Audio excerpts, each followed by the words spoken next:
Meus irmãos, a paz do Senhor Jesus. Amém. Louvamos a Deus por mais uma oportunidade que Ele nos dá de estarmos na sua casa, na sua presença. Aproveitando que os irmãos estão de pé, vamos abrir as nossas Bíblias em Mateus, capítulo de número 16, versículo de número 18, é um texto bastante conhecido de todos nós da igreja. Mateus, capítulo 16, versículo 18.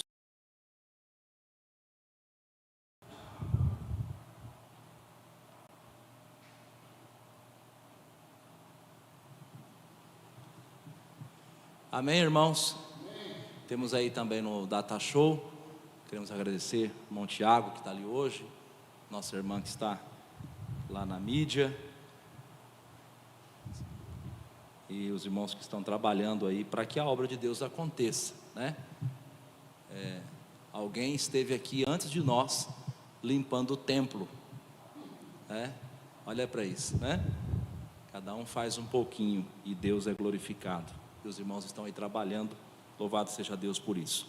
Está escrito assim: e também te digo que tu és Pedro, e sobre esta pedra edificarei a minha igreja, e as portas do inferno não prevalecerão contra ela. Por favor, irmãos, podem se assentar.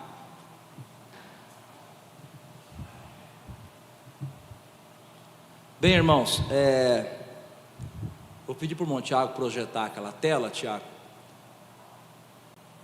Na semana passada, nós estivemos aqui junto com os irmãos estudando sobre este assunto, a igreja sob 4 aspectos. Nós nos utilizamos, de uma tabela chamada tabela SWOT, que é nada mais do que uma tabela onde você organiza uma análise, nada mais do que isso. Essa tabela, assim como ela está projetada aí para os irmãos, ela é usada em muitas áreas, como a área administrativa, marketing, empresarial, para fazer análise de cenário, de situações.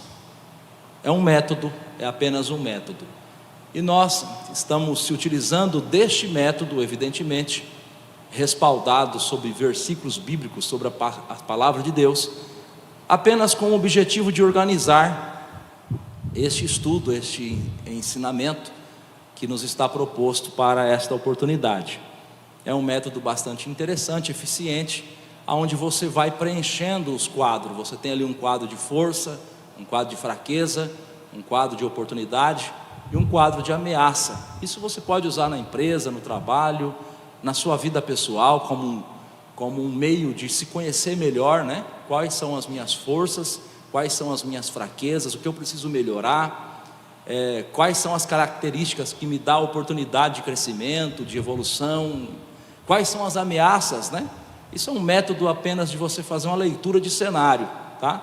Nada mais do que isso. E nós vamos usar deste método apenas para ficar mais claro o nosso objetivo.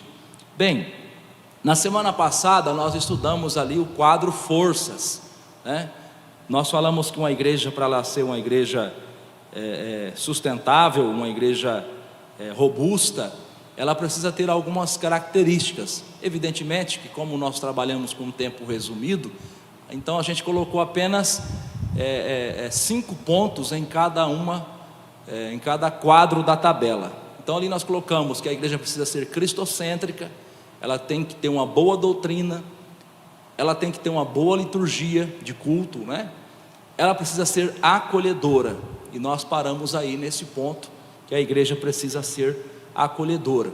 Apenas para nós encerrarmos este ponto, esse quadro, seria interessante nós destacar ali o último ponto deste quadro, que é o quadro unidade, união. A igreja precisa ter unidade, E ali a gente coloca como uma referência bíblica para respaldar, Eu gosto muito desse método de você fazer um comentário, citar uma referência bíblica, fazer um comentário, citar uma referência bíblica. Usando este método, eu particularmente entendo que a chance de erro, ela é menor, ela é bem menor, né? Por quê? Porque daí, sei lá, o pregador tem aí 30, 40 minutos para trazer um ensino, uma mensagem. Se ele vai intercalando, né, um versículo, um comentário, um versículo, um comentário, a chance dele errar diminui, né? Porque você pega um versículo, por exemplo, ali, a igreja precisa ser unida. Nós colocamos ali os Salmos de número 133.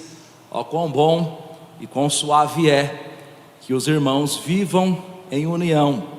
É como óleo precioso sobre a cabeça, que desce sobre a barba de Arão, e que desce a orla das suas vestes, como orvalho de Hermon, que desce sobre os montes de Sião, porque ali o Senhor ordena a bênção e a vida para sempre. O salmista, ele exalta a união do povo de Deus. Ele diz que o povo de Deus precisa ser unido. E olha, irmão, todos nós somos seres humanos, né? Todos nós estamos sujeitos às paixões, às fraquezas.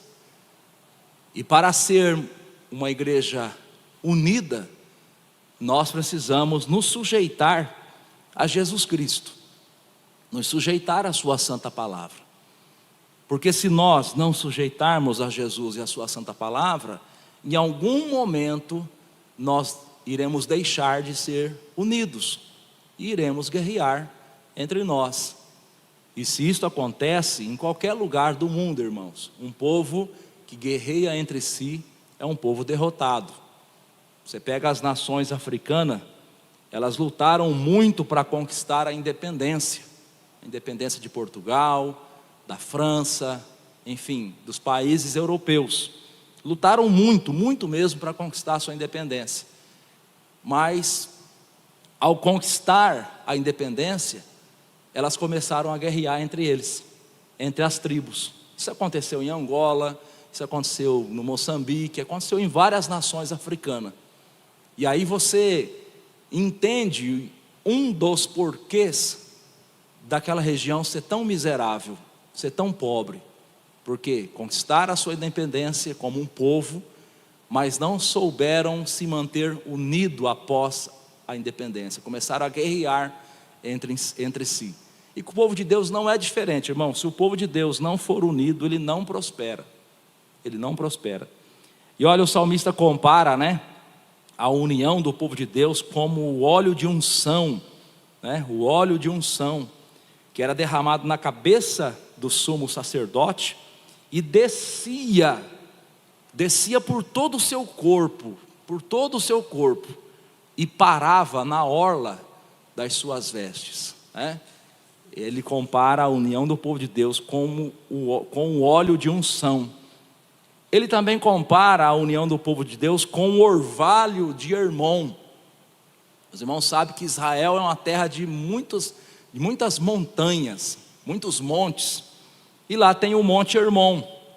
E o Monte Hermon, ele é fundamental para o microclima de Israel. Por quê? Porque Israel está no deserto. Né? E o Monte Hermon, ele tem o pico, o topo do monte coberto de neve, o ano todo. E quando o vento quente do deserto vem assoprando e bate no Monte Hermon, acontece o quê? A condensação. O ar quente bate na montanha gelada, coberta de neve, acontece a condensação. De maneira que, supomos que o Monte Hermon está aqui, onde está essa taça. O vento quente bate nele e prossegue. Após o monte tem o vale, um grande vale. E ali naquele grande vale, o que vai acontecer? O orvalho. Israel chove muito pouco, mas o Monte Hermon contribui para que haja orvalho em boa parte da terra de Israel.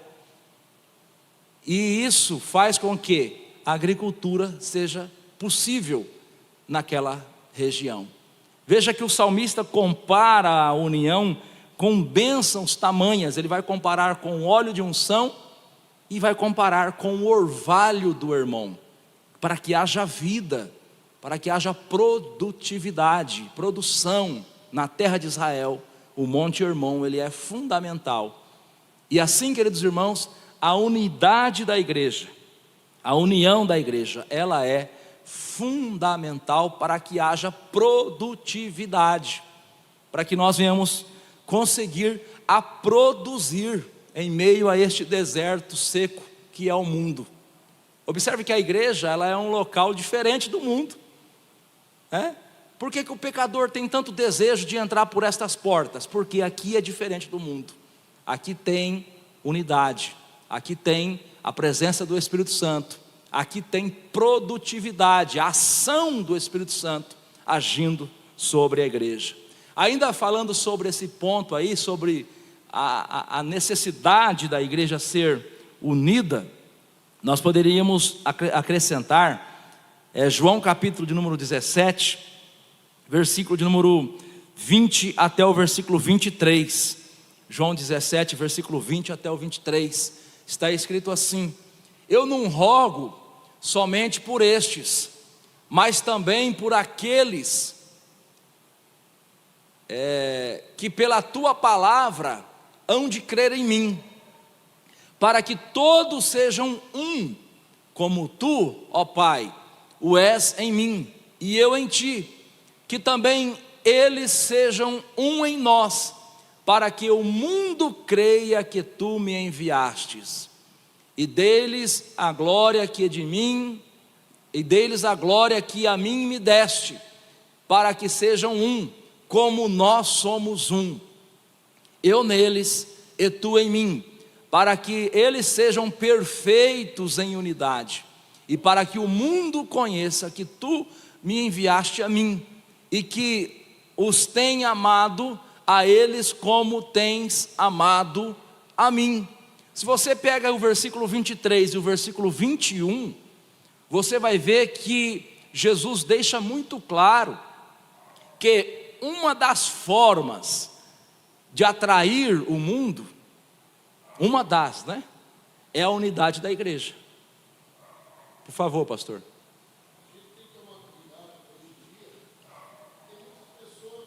Confundindo união com juntos.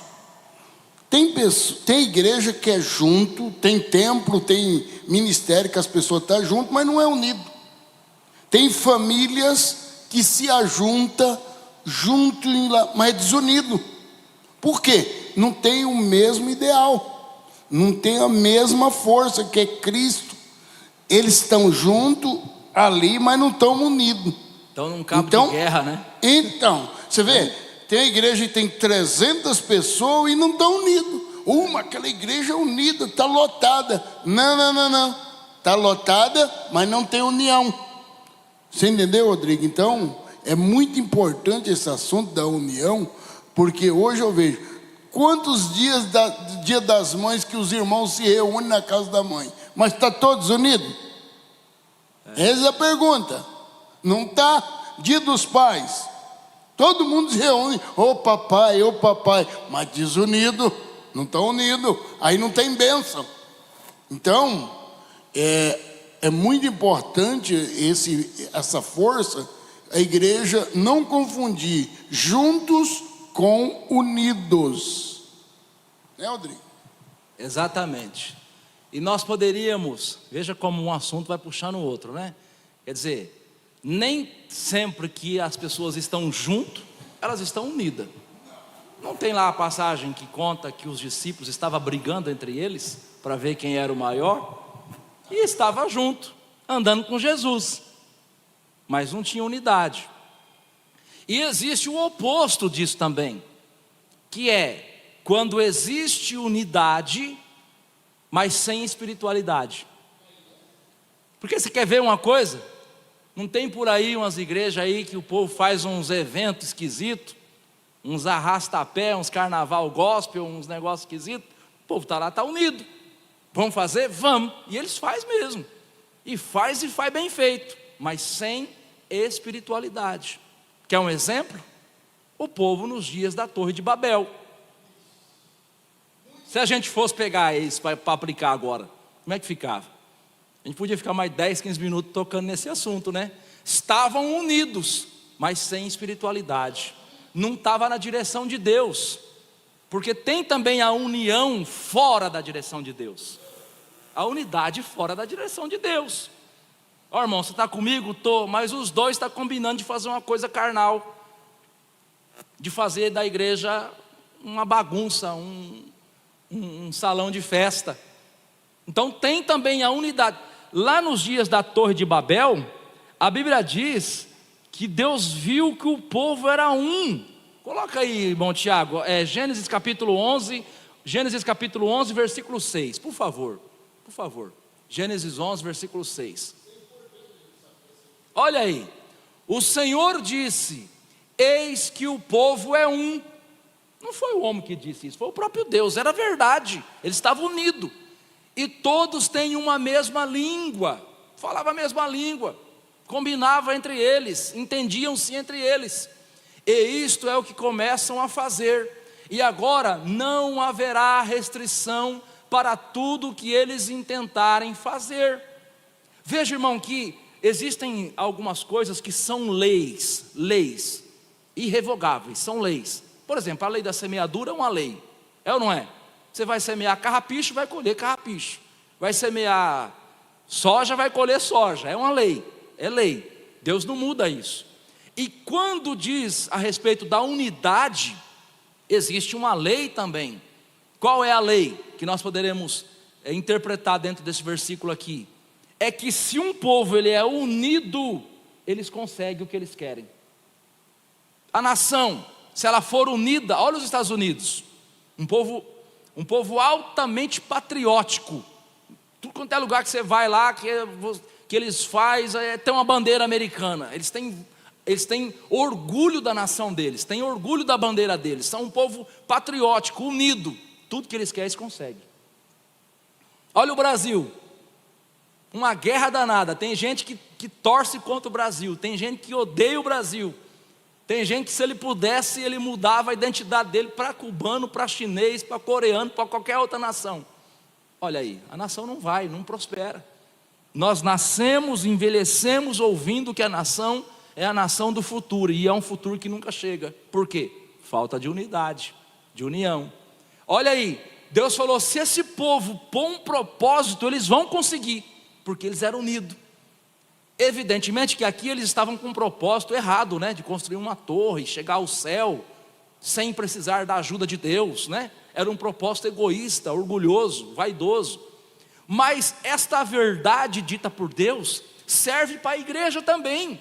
Se a igreja tiver um propósito e ela for unida, ela alcança esse propósito. 150, 250, 300 membros, um campo igual Cambé. Se ele falar: vamos fazer, vamos ser unidos, vamos trabalhar junto, consegue. Agora, se cada um puxar para um lado, aí, meu irmão, aí nós já vamos entrar daqui a pouquinho no próximo tópico sobre o que acontece.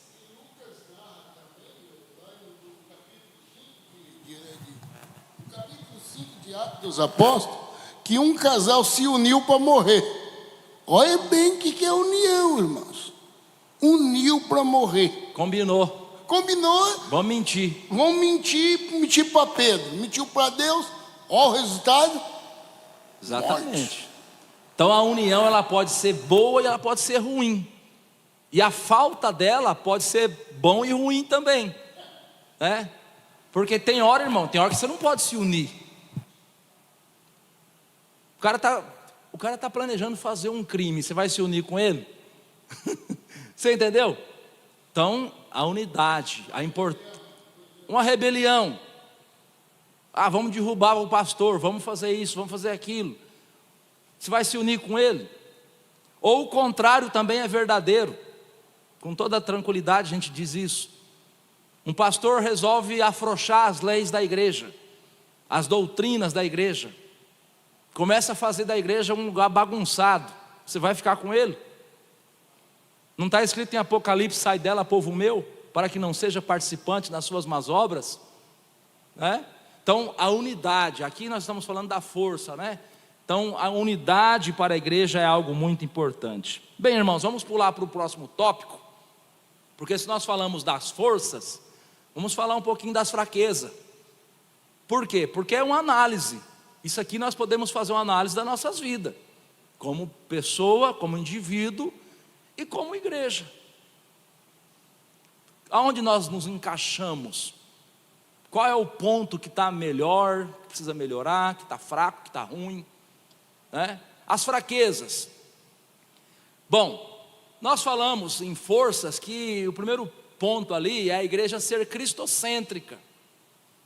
Já na parte da fraqueza, evidentemente que eu não estou restringindo a estes pontos, tem muitos outros, mas estes foram os pontos que Deus colocou no meu coração de comentar com os irmãos. A carnalidade, carnal. Olha que coisa interessante, irmãos. 1 Coríntios, capítulo 3, versículo 1. Olha que coisa interessante. Você quer ver uma coisa? Só um pouquinho. Antes de colocar o capítulo 3, versículo 1, irmão Tiago, coloca por favor 1 Coríntios capítulo 1, versículo 2. Paulo está escrevendo à igreja, está se apresentando. E ele diz assim: a igreja de Deus que está em Corinto, aos santificados em Cristo Jesus, chamados santos, com todos os que em todo lugar invocam o nome de nosso Senhor Jesus Cristo, Senhor deles e nosso. Então Paulo está escrevendo à igreja de Deus em Corinto, ponto. Agora vamos lá, irmão Tiago, para 1 Coríntios 3, versículo 1. Por que eu fiz questão de sublinhar 1 Coríntios 1, versículo 2? Porque Paulo está escrevendo para a igreja de Deus. Paulo não está escrevendo para o mundo. Paulo não está escrevendo para uma escola de samba, para uma quadrilha. Paulo não está escrevendo para um time de futebol. Paulo não está escrevendo para uma empresa. Ele está escrevendo para a igreja, ponto, para a igreja. Agora, dentro desta igreja que ele está escrevendo, quando chega no capítulo 3, versículo 1, ele vai dizer algo que nos espanta. Ele diz assim: e eu, irmãos, não vos pude falar como a espirituais, mas como a carnais, como a meninos em Cristo Jesus. Ele vai chamar aquela mesma igreja que ele falou que era de Deus. E aqui, queridos irmãos, principalmente os irmãos que pregam, os obreiros, veja a didática de Paulo, veja como Paulo trabalha. Eu gosto muito de fazer comparações, eu acho que comparações ajudam no aprendizado.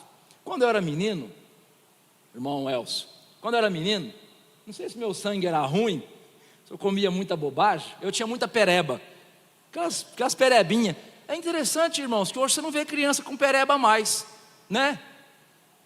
Irmão, na minha perna, na minha canela, vamos dizer assim, não sei se é essa a expressão correta, eu tenho tanta cicatriz de pereba, dava aquelas perabinhas, aqueles furuncozinhos, depois aquilo aumentava, irmão, ficava uma ferida feia. E aí eu ia lá, minha avó me levava numa farmácia lá, só tinha aquela na cidade, tal de doutor Melo. Ele não era doutor, ele era farmacêutico, mas o povo chamava ele de doutor, porque ele era entendido, sabe? E ele passava uns remedinhos, sulfato de azina ou sulfadiazina, uma coisa assim, eu era criança. E a gente tomava aquele remédio e secava aquela feridinha, né? Aquela perebinha, né? Secava. O que eu quero dizer com isso, irmãos? Veja bem, o apóstolo Paulo, ele está dizendo para aquela igreja, a mesma igreja que ele chamou de espiritual, igreja de Deus, agora ele está dizendo que ela era uma igreja carnal. Veja a didática dele. Voltando lá à questão da perebinha, né? Às vezes a minha avó me levava num postinho de saúde para limpar, né? Com as feridinhas. Me deu uma vez uma catapora. e eu cocei muito, e formou aquelas feridinhas, né? Aí minha avó levava eu no postinho de saúde, e lá tinha uma mulher, ela pegava lá a gaze, né? Aquele paninho, pegava lá o soro, a água, sei lá, aquele produto lá, água oxigenada, e ia limpando, tirando aquelas casquinhas, né? Que doía muito, inflamava, doía, tirava aquilo tudo, depois punhava uma pomadinha e o curativo, né? O mercúrio, rapaz, mercúrio, o pastor foi lembrar disso, hein? Meu Deus do céu, aquilo ardia que você via, você sentia um pouquinho do inferno em vida, né? Aquilo ardia demais, mentiolate, né? Enfim, irmãos, o que eu quero dizer? A mulher limpava devagarzinho, meio quase que acariciando, limpava, para depois pôr o remédio. E eu estava dizendo aos irmãos sobre a didática, a forma de Paulo agir.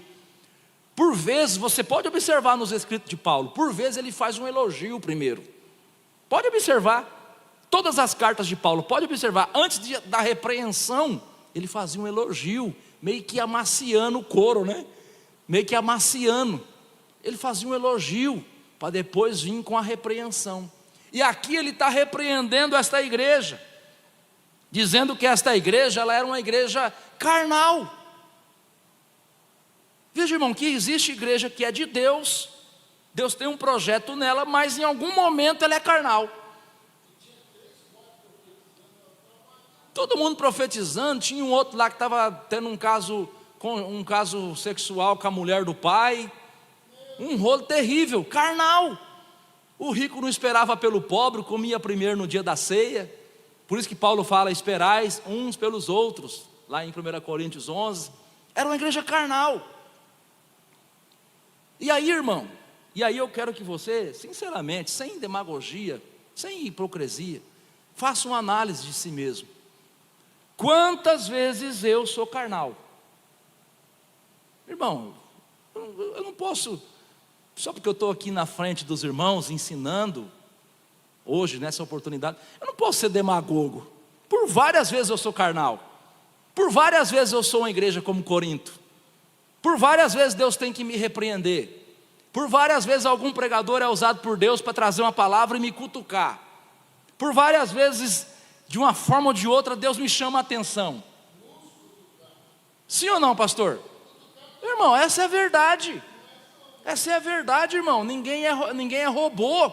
Nós temos os altos e baixos. E eu vou provar para os irmãos isso. Duas naturezas em uma só pessoa, carnal e espiritual. Paulo ele vai dizer que aquela igreja era uma igreja carnal. E aí, queridos irmãos, quer ver uma coisa? E aí nós vamos lá para Gálatas, capítulo 5, versículo 19. Aqui Paulo ele vai listar uma base de comportamentos, que depois destes que ele lista, vai derivar outros. Olha aí o que Paulo vai dizer: porque as obras da carne são manifestas, as quais são adultério. Lembrando que Jesus falou sobre o adultério de forma muito dura, dizendo que o adultério não é apenas o ato, mas o desejo. E aí num século 21, o século da imoralidade, da exposição do corpo, o século da vaidade, Paulo vai dizer: as obras da carne são adultério, fornicação, impureza, lascívia, idolatria, feitiçaria. Até aqui, né? É fácil a gente empurrar para o mundo. Mas aí ele fala inimizade. Inimizade. Contenda. E é interessante que o apóstolo Paulo seja quem ensine sobre isso. É interessante, segura isso que eu vou te dizer. É interessante que Paulo ensine sobre contenda. Ciúmes, iras, pelejas, dissensões e heresias. Versículo 21. Inveja.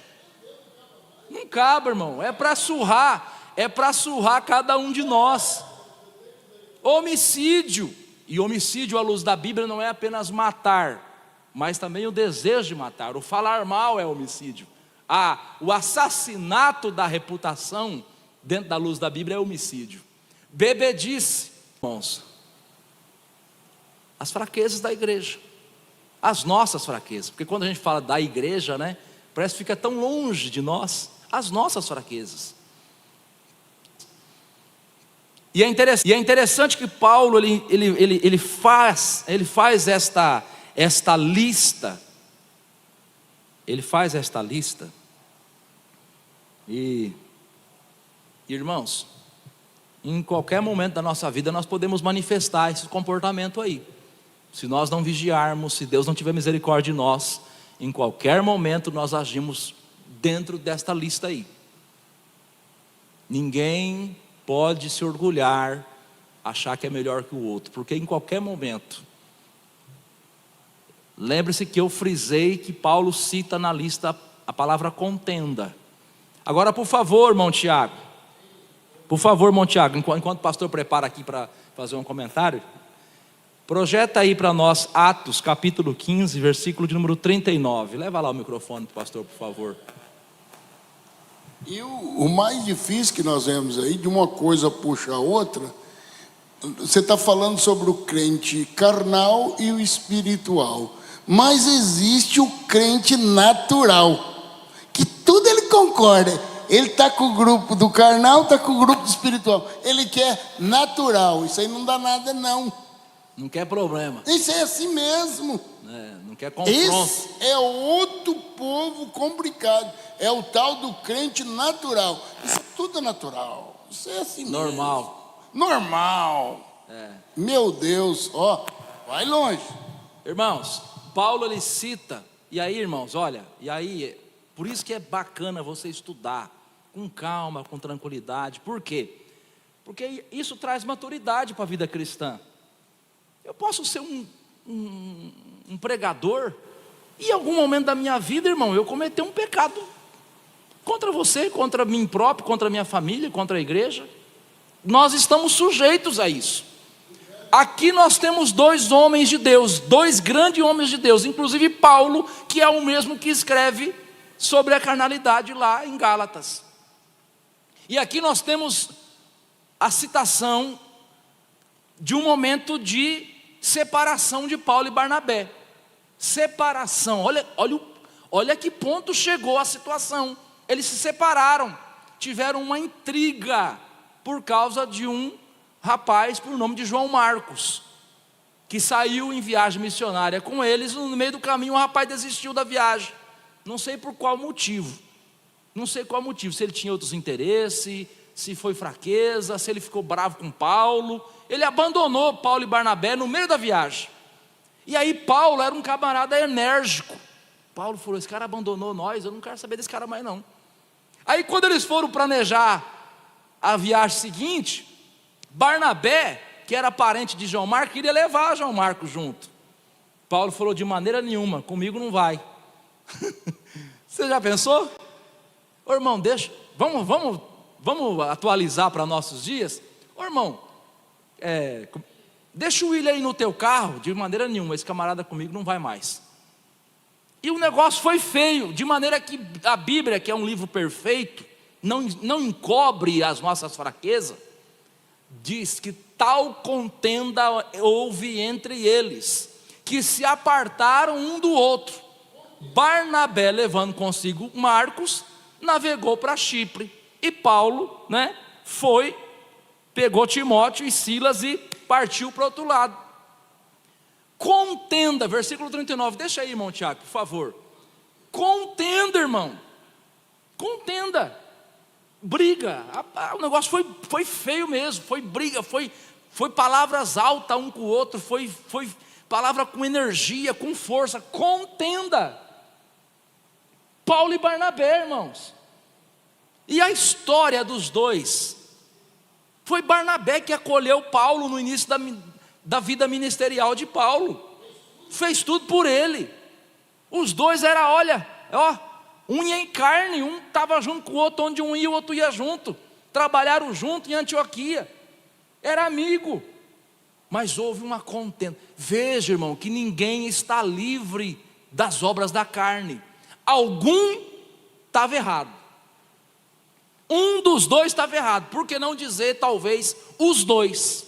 E a Bíblia é um livro tão perfeito que cita isso, para quê? Para servir de exemplo para nós, que não tem bom, e que bons amigos pode se tornar até mesmo inimigo em algum momento, até mesmo adversário em algum momento. Bons amigos podem se tornar pessoas que não querem um saber do outro em algum momento. E isso está aí escrito, irmão, para o nosso ensino.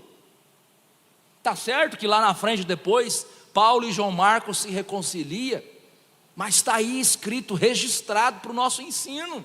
Nós somos igreja. Em algum momento estas fraquezas vai querer se manifestar em nós. E se nós estudarmos a palavra de Deus e colocarmos ela em prática, quando esta fraqueza começar a se manifestar, nós vamos dizer: não, espera aí, eu não posso agir assim, eu quero agir assim, eu me acho no direito de agir assim, mas eu não posso porque o meu Deus não aprova. Ah, irmão, se cada um de nós conseguíssemos chegar a esse nível de maturidade, não haveria problema na igreja, pastor. Tem crente que só tem marcha para frente, e um carro ele tem 5 marchas para frente e uma para trás, mas o crente não quer voltar para trás. Não, isso eu não aceito. Filho, dá marcha ré. Tem hora que nós temos que dar marcha ré, senão não manobra. O irmão Elcio trabalha com ônibus lá, só anda para frente, mano. Tem que andar para trás, irmão. Tem hora que tem que manobrar, Rodrigo. E nós tem hora que tem que dar marcha ré. Mas a pessoa, nossa natureza é complicada, e nós só queremos ir para frente. Nós somos isso aí, irmão. Nós somos isso aí, ó. Entendeu? Nós somos isso aí. Na mesma hora que você está junto, você pode estar brigando. E Deus quer nos ajudar a superar isso. Deus quer nos ajudar a ser crentes espirituais. A hora voa, né?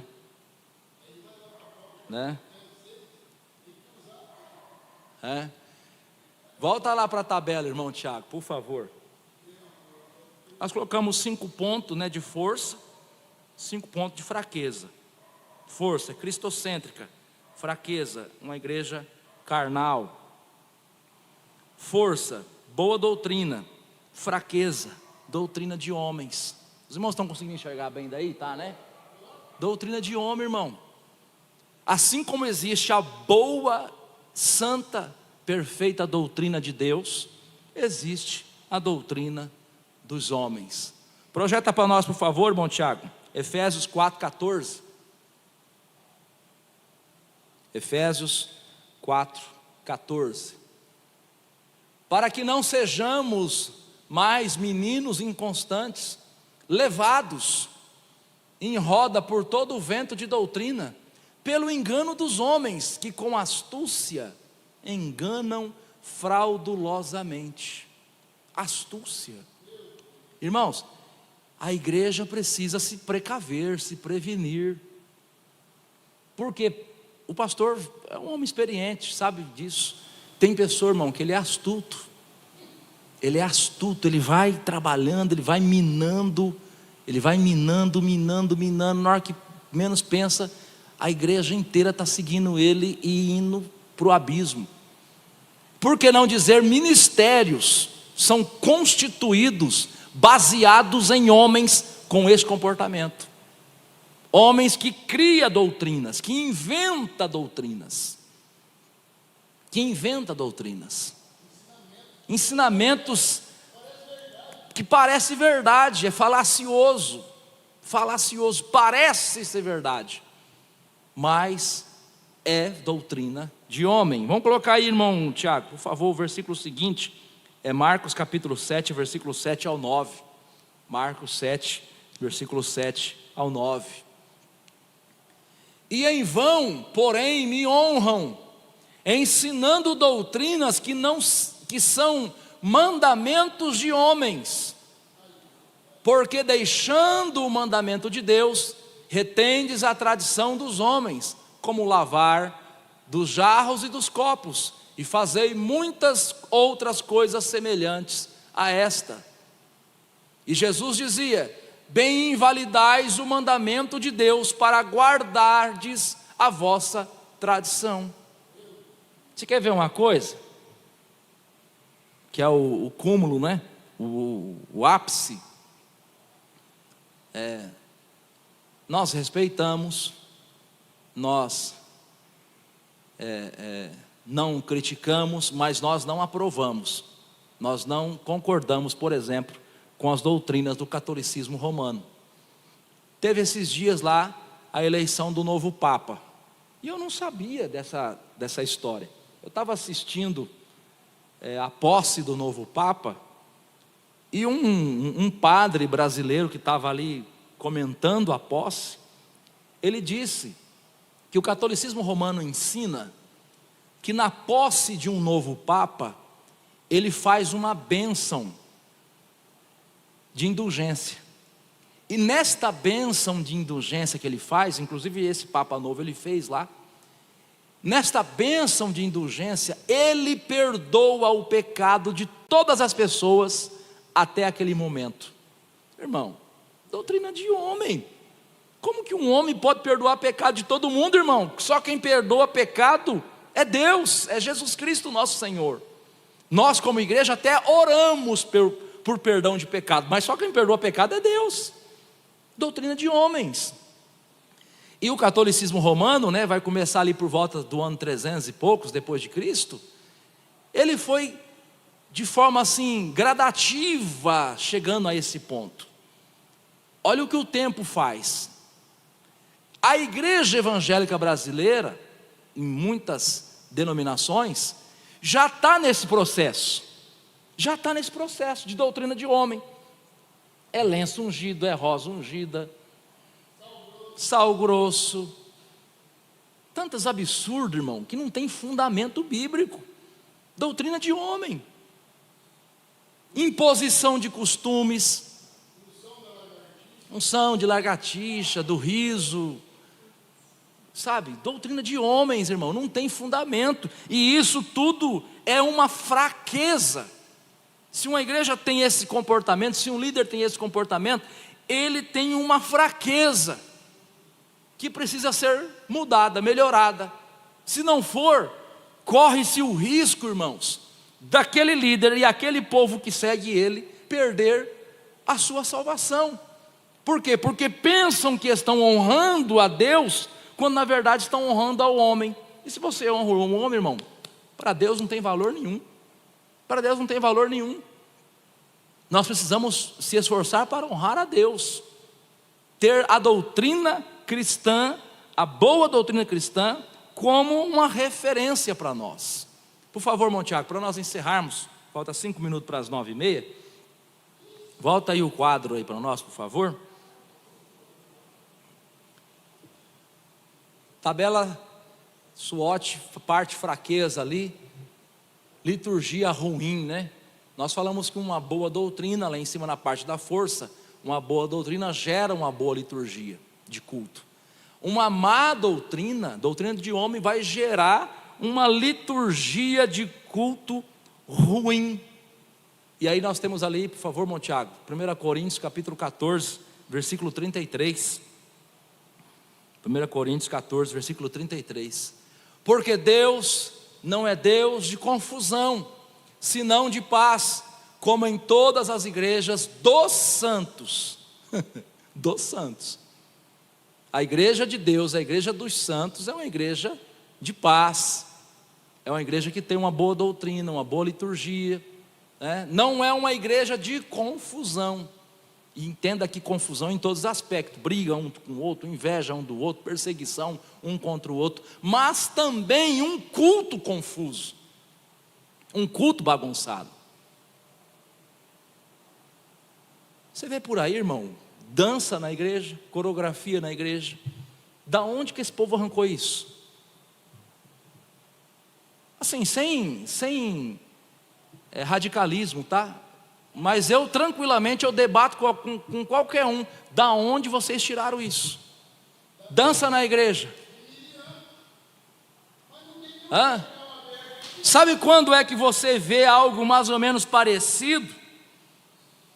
Em Êxodo capítulo 32, versículo 25. Êxodo 32, 25.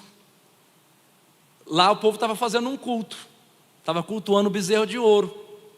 Quando Moisés desceu do monte e encontrou com o povo, a Bíblia diz que o povo estava despido, seminu, porque Arão os tinha despido para a sua vergonha. O povo estava despido, cultuando. Já pensou, irmão? O povo de Israel, os caras pelados, seminu, achando que estava adorando Deus, com um bezerro de ouro na frente, cultuando. E você vê por aí, irmão, cada coisa absurda. Esses dias eu estava olhando, queridos irmãos, inclusive aqui no Silvino, tá? Aqui no Silvino, há anos atrás, bastante tempo atrás, eu vi um videozinho que eu fiquei assim, falei, meu Deus, como é que pode? Bastante anos atrás, os moleques dançando, parecendo um rap, luz apagada, umas luzes azul coloridas, e os moleques quebrando o pau dançando, parecendo um rap. Eu falei, mas não é possível, uma Assembleia de Deus com um comportamento desse, não é possível, não é possível. Aí eu pergunto, qual edificação um culto desse traz? Que edificação traz você colocar moças, donzelas, meninas, adolescentes, jovens, fazendo coreografia, dançando na igreja? Que edificação traz isso? Teve uma igreja em Londrina que fizeram um teatro, começou com esse negócio de teatro, substituindo a palavra por teatro. E essas coisas, irmão, não tem fim, novidade não tem fim. Se você começar a buscar novidade, você nunca mais para. Por que as empresas de tecnologia estão batendo recordes e recordes de lucro?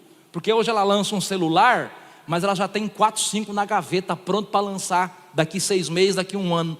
E ela lança um hoje, e ela fala, hoje esse é o melhor que existe, daqui 6 meses ela lança um outro, esse outro é o melhor que existe. E aquele que comprou 6 meses atrás, puxa, a vida, o meu está desatualizado, paguei 10 mil reais, 6 mil reais, não, preciso de um novo.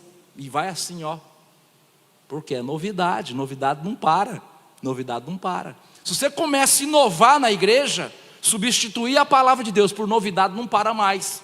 Começaram com um negócio de um teatro numa igreja ali em Londrina, um outro ministério, não é o nosso não. Chegou ao ponto que fizeram um teatro lá, do leilão da alma. Alguém já deve ter visto na internet esse teatro, leilão da alma.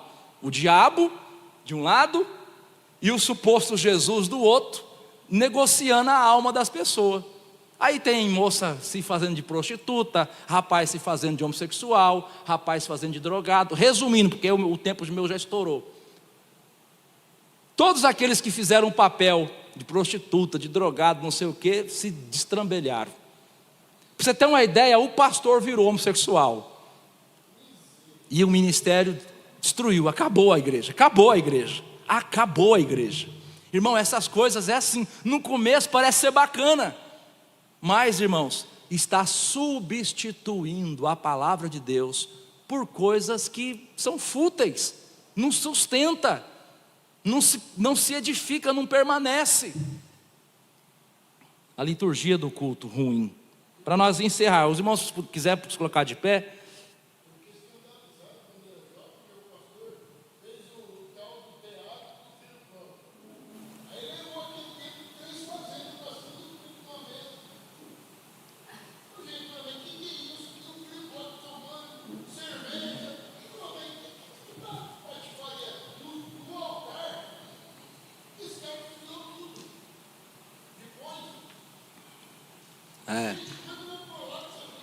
Aí como que eu vou combater, como que nós vamos combater a dança, a sensualidade, se nós liberar as meninas dançar dentro da igreja? Se nós liberar os moleques dançar rap aqui dentro? Como que eu vou combater isso depois? Não tem jeito. Só para nós encerrarmos aí, Gálatas, capítulo 1, versículo número 10, irmão Tiago, por favor. Aí nós já vamos, pastor, posso orar com os irmãos? Vamos orar. Porque persuado eu agora a homens ou a Deus? Ou procuro agradar a homens? Porque se estivesse ainda agradando aos homens, não seria servo de Cristo. O pastor, muito mais do que eu, muito mais do que vocês, cada um com a sua responsabilidade, o pastor, ele tem que agradar a Deus. E o agradar a Deus, por vezes, é desagradar o povo. E o obreiro auxiliar, a mesma coisa. O agradar a Deus, por vezes, é desagradar o povo. Pastor, não pode fazer isso? Olha, não tem base bíblica, não vamos fazer não. É o que Paulo está dizendo aqui. Agora, se eu quiser agradar os homens, aí, irmão, se o pastor quiser agradar os homens, aí, irmão, aí daqui a pouquinho nós tem carnaval gospel, daqui a pouquinho nós tem samba e pagode gospel, daqui a pouquinho nós tem as meninas aqui com roupa, fazendo coreografia, arte cênica. Aí você já viu, né? Não tem fim, não tem fim. Se coloca de pé, irmãos, por favor. Balé cristão, né?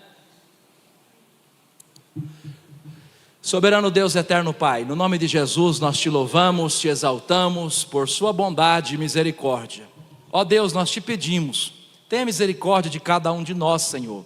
Nos ajuda a te servir, a te agradar. Nos ajuda a lutar e vencer a nossa velha natureza. Nos ajuda a temer teu santo nome. Abençoa a igreja, a congregação. Abençoa os irmãos que estão presentes e os irmãos também que estão ausentes. Abençoa os irmãos que estão acompanhando pela rede social. Abençoa a família do teu povo neste lugar, os vizinhos, o bairro, os necessitados, Senhor. É a nossa oração no nome de Jesus. Deus abençoe os irmãos em nome de Jesus.